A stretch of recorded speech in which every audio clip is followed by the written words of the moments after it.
The movers hadn't even finished unpacking my husband's lover's boxes when my phone buzzed. "Enjoy your little apartment," Michael texted. Then came the second message. Short, cruel, final. "You'll die poor." For a moment, I just stared at the screen, my reflection trembling in the glass. 21 years of marriage reduced to one text and a stranger in my $5.4 million home.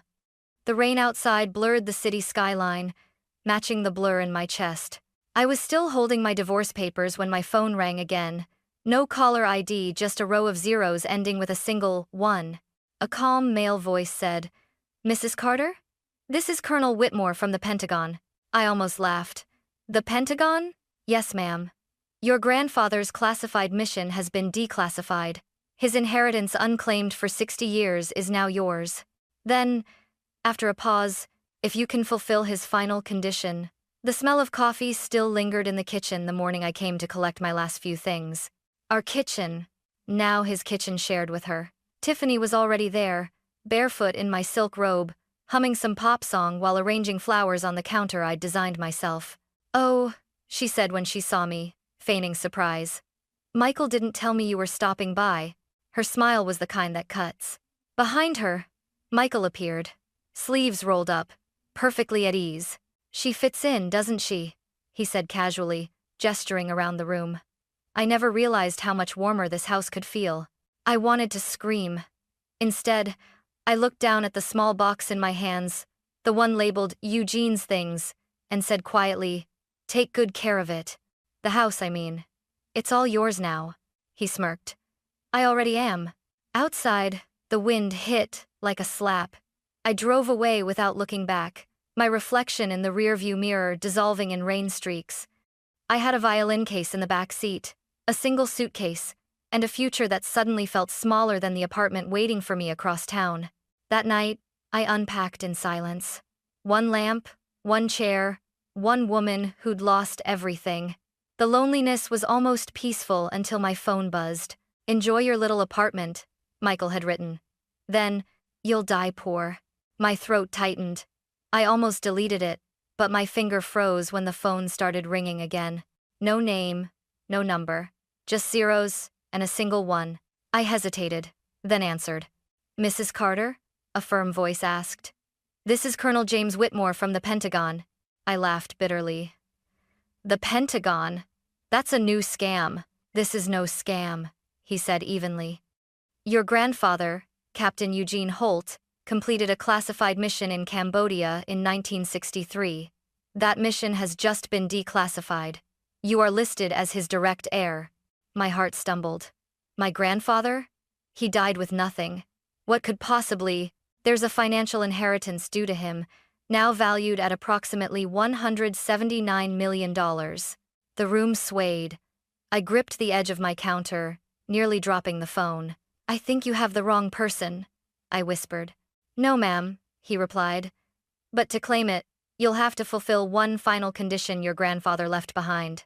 The line crackled softly. "What condition?" I asked. Whitmore's tone lowered, like he was reciting something sacred. He wrote, "The heir must lose everything before gaining anything." And suddenly, it all made sense why the call came today. Sleep was a stranger that night. I sat on the floor beside the only lamp in my apartment, the soft yellow light spilling over the divorce papers, the phone, and the old wooden box marked Eugene's Things. My grandfather's name, Captain Eugene Holt. My mother's father had always been a quiet man. When I was little, he'd play piano in the dim living room, eyes closed, fingers moving like he was touching ghosts. He used to tell me, "Every note hides a truth, Anna. Some truths just take longer to be heard." When he died, we buried him with his medals, what little he had left. There was no money, no mystery, no talk of secret missions. My mother said the government forgot him, like they forget everyone who serves too long and speaks too little. But that phone call from the Pentagon, it wouldn't leave my mind. I replayed it over and over, his voice calm, authoritative. "Your grandfather's mission has been declassified." Declassified after 60 years. I opened the box with trembling hands. Inside were yellowed pages of sheet music, a worn violin bow, his military dog tag, and a small leather-bound notebook tied with twine. The pages smelled of dust and memory. On the first page, in fading pencil, he'd written, "For Anna. When silence becomes truth." I traced the letters with my fingers. Silence becomes truth. What did that even mean? The sheet music was strange too. I knew enough to read notes, but these weren't normal markings. Numbers scribbled in the margins, erratic tempo changes that didn't make musical sense. It looked more like math than melody. The rational part of me whispered, "You're grieving, imagining things." But another part, the part that used to believe in Grandpa's stories about coded songs, was beginning to listen. I Googled Operation Night Requiem. Nothing. Classified references, redacted documents, nothing concrete. At 3:12 a.m., I received an encrypted email from a Pentagon address. It simply said, "Your flight has been arranged. Delta 217, O'Hare to Washington, D.C. Seat 14 amperes. Departure, 9:40 a.m. Your presence is required. Bring your grandfather's journal." My heart raced. Attached at the bottom was the same signature, Colonel James Whitmore, Department of Defense. I leaned back, staring at the ceiling, the city lights blinking through my blinds. Michael had taken the mansion, the cars, and every dollar of our shared account. He'd told me I'd die poor, and for the first time, I almost believed him. But now, sitting there with that journal on my lap and my grandfather's words echoing in my mind, something inside me shifted. Poor didn't mean powerless. And maybe, just maybe, this was my chance to find out what truth my grandfather had hidden in the silence. I zipped the journal into my violin case and whispered to the empty room, "All right, Grandpa. I'm listening." Outside, the first light of dawn slipped over the city like a secret finally beginning to speak. The Pentagon wasn't what I expected. It didn't hum with chaos the way movies made it look. It hummed with order. Everything gleamed. The marble floors, the walls, the silence. Even the air felt rehearsed. Colonel Whitmore was waiting near security, tall, square shoulders, expression carved from discipline. "Mrs. Carter," he said, extending a hand. "I trust your flight was smooth." "I'm still wondering if this is real," I replied. He gave a faint, knowing smile. "I understand. Most people feel that way before they learn the truth." We descended through a series of checkpoints, badges, scans, signatures until we reached a room that felt buried beneath the world. Cold air. No windows. Only one metal table. On it, a folder stamped "Declassified. Operation Night Requiem." Whitmore slid the file toward me. "Your grandfather's mission, 1963. Officially, he was a military musician assigned to morale operations. In reality, he was a cryptographer. He opened a black and white photo, 6 soldiers in jungle uniforms standing beside the twisted wreckage of an aircraft. This was Cambodia, February 1963. A Soviet reconnaissance plane went down in the jungle. Your grandfather's unit recovered what was inside, a prototype code, encryption device, and something else. I leaned forward. "Something else?" "A ledger," he said. "Detailed records of Swiss bank accounts used to fund espionage payments between American contractors and Soviet intermediaries." I blinked. "You're saying our own defense contractors were funding the enemy?" He met my eyes. "War profits make strange partners, Mrs. Carter." He turned another page, handwritten notes, full of ciphers and musical notation. "Your grandfather hid everything," he continued. "He encrypted the data into musical compositions. Each rhythm and rest corresponds to a number sequence. For 60 years, those compositions were classified under the label personal artifacts." My heart pounded. "And the money?" "The recovered funds were frozen unclaimed since the mission. The Department of Defense held them in trust, adjusted for inflation and compound interest. As of last week, the amount totals $179 million. The number made me dizzy. "But why me?" Whitmore straightened. "Because Captain Holt named you as the sole heir. But there's a condition." I swallowed. "The one you mentioned before." He nodded. "Yes." His note reads, "When my heir has lost all that can be taken, they will be ready to receive what cannot be stolen." The words hung between us like smoke.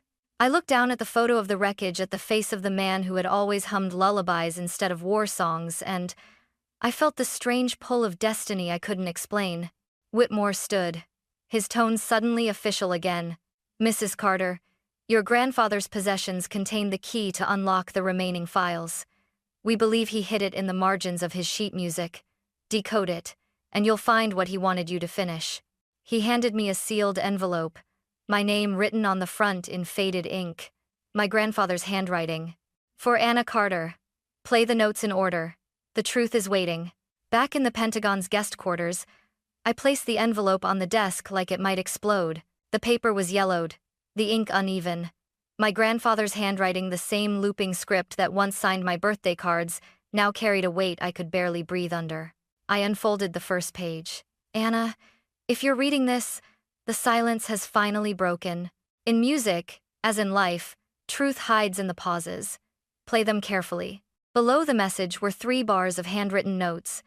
The rhythm looked wrong, impossible, almost, but something about it felt intentional. I laid out his old sheet music beside it. The Winter Sonata. The one he used to play while I sat by the piano, swinging my legs, thinking the melodies were just lullabies. But this time, I didn't hear music, I saw numbers. The quarter rests, the tempo changes, the dots above certain notes. They weren't decoration. They were a pattern. I spent hours circling them, lining up letters and numbers like a puzzle. The sun had risen by the time the sequence finally made sense. 39.2904 degrees north, 76.6122 degrees west. Baltimore. I called Whitmore immediately. "I think I found coordinates." There was silence, then a sharp exhale. "He really did it. I'll arrange transport." By late afternoon, we were driving through Baltimore's industrial outskirts. The city felt heavy, its skyline gray under low clouds. Whitmore parked in front of an abandoned brick building with faded paint. "Storage facility 447. The keypad," he said. "Try your code." I hesitated, then entered the sequence I'd derived from the rhythm marks. A green light blinked once. The metal door unlocked with a low groan. Inside, the air smelled of dust and oil. Only one fluorescent light flickered overhead. And there it was, a single metal filing cabinet, olive green and scarred with age. On top sat a chessboard frozen mid-game. Whitmore studied it. "Budapest Gambit," he murmured. "A sacrifice opening. Your grandfather used to play it during his intelligence days." Oh, I didn't understand what that meant until I opened the top drawer. Inside were old ledgers, Swiss bank records, and black and white photos Eugene Holt, with soldiers whose faces were scratched out in black ink. And beneath them, a smaller box, wrapped in cloth. My fingers trembled as I lifted the lid. Documents typed and stamped with foreign seals. Transfers, account numbers, and signatures I recognized from headlines. Ashford Technologies. I blinked, reading again. My ex-husband Michael had just taken a consulting position with them before the divorce. No, that couldn't be coincidence. Whitmore's expression hardened. "Your grandfather uncovered that this company supplied defective helicopter parts during Vietnam, parts that killed American soldiers. They funneled the profits through Swiss accounts. This evidence would have destroyed powerful families." I swallowed hard. "So he hid it and encoded the proof in his music?" "Yes. And now, it seems those same families are back in power." Before I could answer, my phone buzzed. Unknown number. I answered and froze. Michael's voice. "Anna," he said, calm, almost cold. "You need to stop whatever you're doing. You have no idea who you're dealing with." My stomach turned. "How do you even—" He cut me off. "Just take the money and disappear. Don't be like your grandfather." Then the line went dead.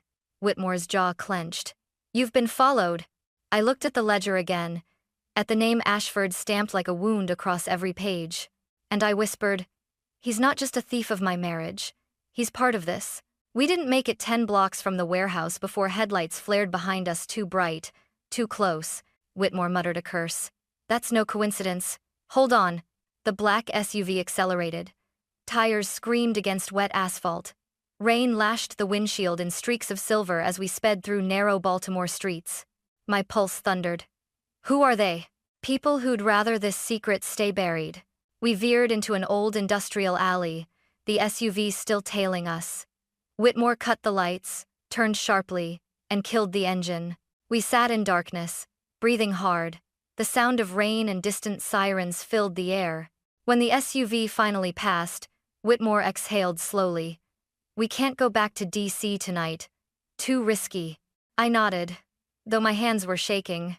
We found a cheap roadside motel near the harbor, the kind that reeked of damp carpet and bad decisions. Inside, Whitmore spread the documents across the bed. "Ashford Technologies," he said grimly.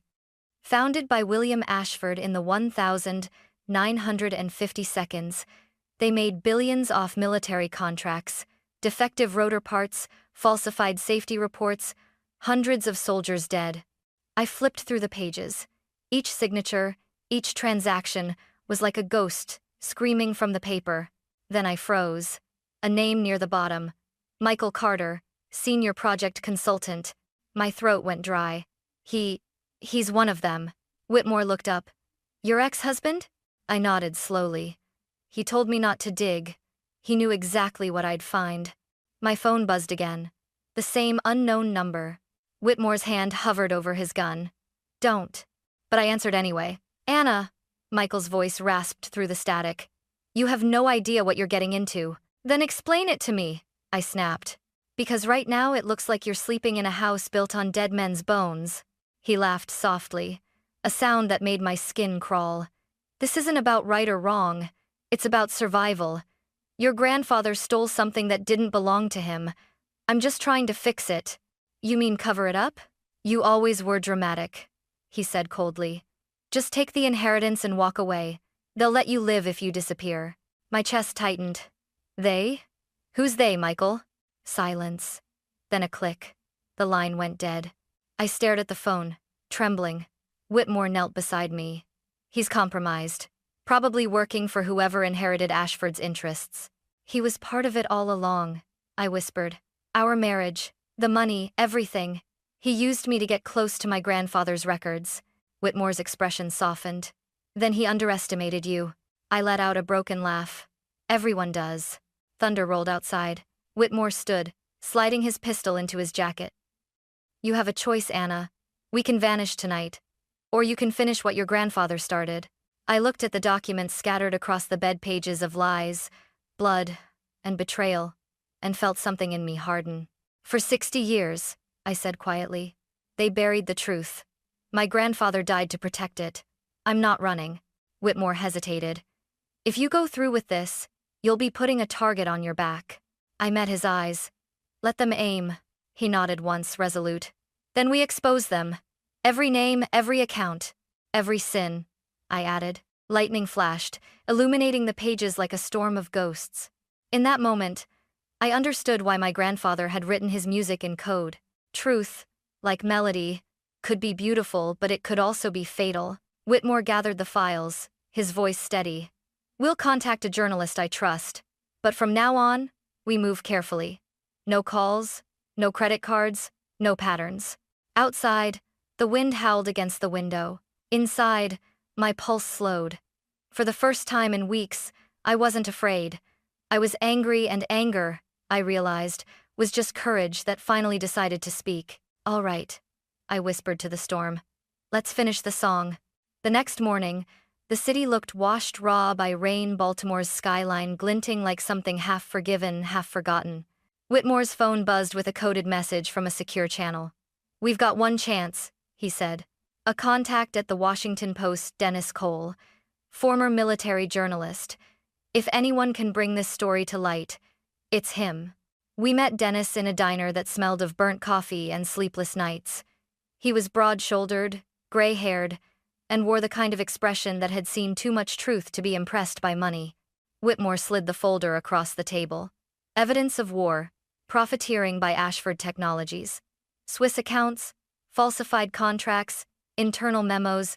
Dennis flipped through the documents, his eyes narrowing. "This could shake the entire defense sector," he murmured. "But it also paints targets on all of us. Are you sure you want this out?" I met his gaze. "My grandfather died protecting this information. My husband helped bury it. I'm done living in silence." Dennis studied me for a moment, then nodded. All right, Mrs. Carter. Let's make some noise. The next 72 hours were a blur of late nights and glowing screens. We set up in a safe house provided by Whitmore's contacts. Every wall was covered in maps, timelines, account transfers, and photocopies of Eugene Holt's sheet music. Each musical measure unlocked new codes, dates of transactions, initials, even routing numbers. It was mesmerizing, terrifying. I felt like I was playing an invisible duet with my grandfather across time. At one point, I whispered, "He knew they'd come after me." Whitmore replied quietly, "He also knew you wouldn't stop." By dawn on the third day, Dennis pushed back from his laptop. "We've got it. Every transfer, every connection from 1963 to now." The money moved through shell companies Michael helped manage. Ashford Technologies, Carter Consulting, and half a dozen offshore entities. Clean on paper, rotten underneath. He turned the screen toward me. "When this hits the press, they'll come for you first. You ready for that?" I thought of Michael's last call. "Take the money and disappear." I smiled faintly. I'd rather die honest than live bought.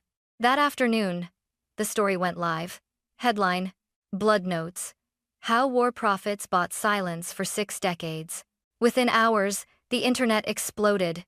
News anchors shouted the words, "Military fraud, corruption, classified cover-up." Ashford Technologies' stock plummeted 45% in a single day. The FBI raided their headquarters by nightfall. And Michael? His photo filled the evening news. Michael Carter, former consultant, under investigation for federal conspiracy and obstruction of justice. Zero. My phone rang again, but this time the number wasn't blocked. "Anna?" Michael's voice cracked, small and frightened. "They froze my accounts. Everything's gone." "Then you finally understand," I said quietly. "Please," he begged.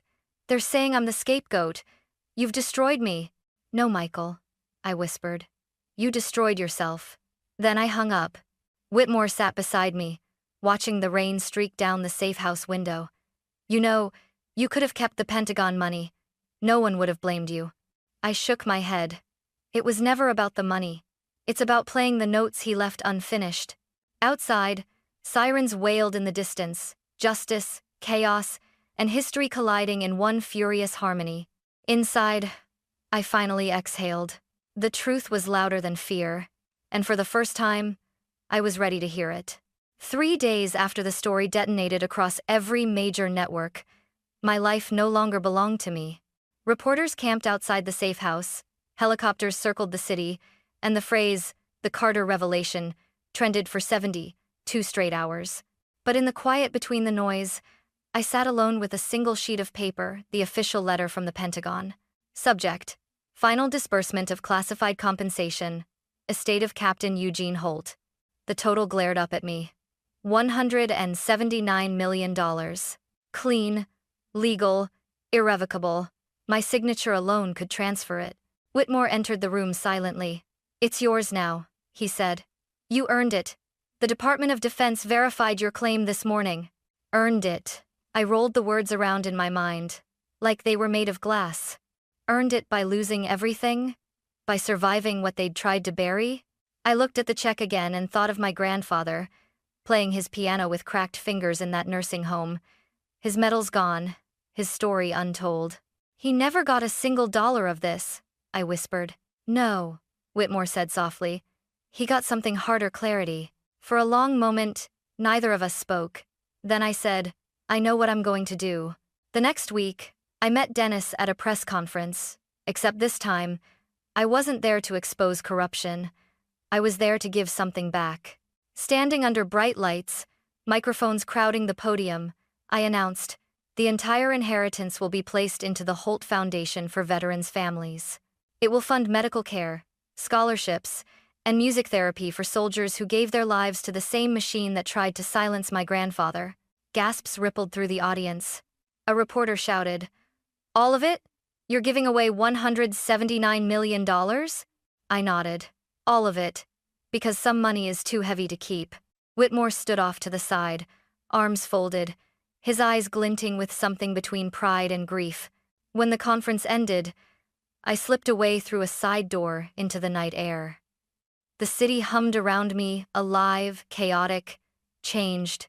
I felt lighter than I had in years. The foundation office opened within weeks. The first group of recipients were the families of soldiers who had died in helicopter crashes between 1964 and 1970, the same models Ashford's company had supplied. I attended every ceremony, shook every hand, listened to every story. One widow, her voice trembling, told me, "I've waited 50 years for someone to say my husband's death mattered." I couldn't speak. I just hugged her and whispered, "It does now." Later that night, alone in my apartment, I played the Winter Sonata for the first time since decoding it. But this time, it wasn't a riddle, it was a requiem and a thank you. The notes hung in the air like prayer smoke, soft and endless. And for the first time since the divorce, since the lies, since the storm, I felt something almost forgotten. Peace. 6 months later, I stood backstage at Symphony Hall, palms trembling against the polished wood of my violin. The air shimmered with anticipation, every seat filled, every light burning bright. On the program, the audience read, "World Premiere, The Requiem Suite, by Captain Eugene Holt, completed and arranged by his granddaughter, Anna Carter." I could almost hear him chuckle at the absurdity of it all. A man who once played for dying soldiers in a jungle hospital was now being remembered on a world stage.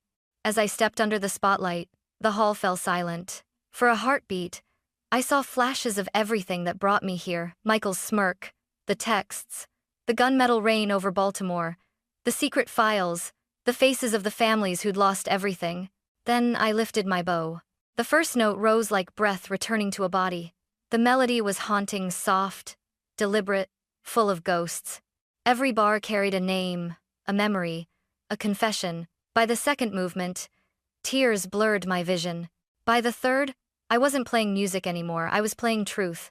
I could feel him, Grandpa Eugene, somewhere in the sound, guiding my fingers like he used to when I was small. When the final crescendo arrived, I held the note until the air itself seemed to stop moving. Silence. Then, an eruption of applause that shook the hall. People stood.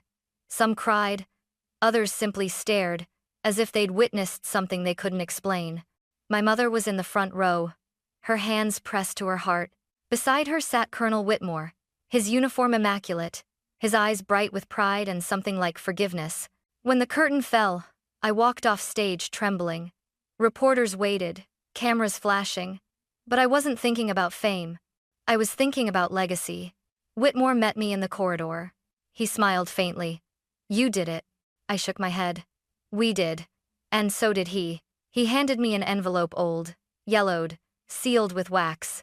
"I found this in the Pentagon archives," he said, "addressed to you." I opened it carefully. Inside was a single sentence, written in my grandfather's familiar hand. "The truth is a song, Anna. It only matters if you play it loud enough for others to hear." I folded it and tucked it close to my heart. Later that night, I walked home through the city lights. My phone buzzed, an unknown number. I almost ignored it, but curiosity won. A single message appeared. "You'll die poor." I stared at it for a moment, then smiled. "No," I typed back. "I'll die free." I slipped the phone into my coat pocket and looked up at the stars, faint above the city glow. The wind carried a distant hum, almost like a piano's final chord fading into the night. That was his song, our song, the one he'd hidden in silence for 60 years, waiting for someone brave or foolish enough to play it. And as I walked home beneath the streetlights, I realized something simple and absolute. Justice, like music, doesn't disappear. It only waits for the right hands to bring it back to life.